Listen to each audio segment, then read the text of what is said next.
cho anh em nghe nha.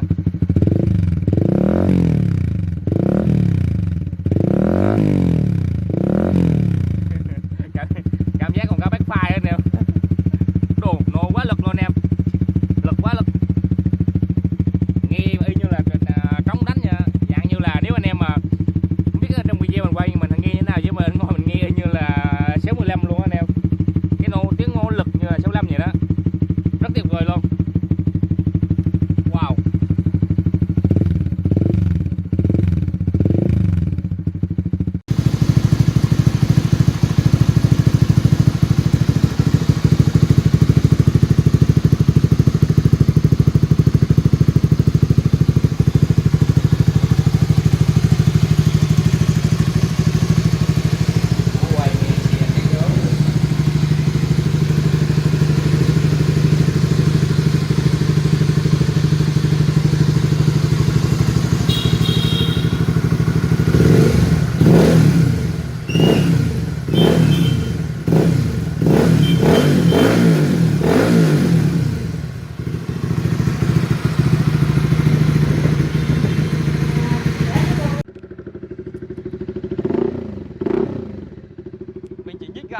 Nhích ga nhẹ thôi, nó đã cho ra một cái âm thanh rất là uy lực rồi.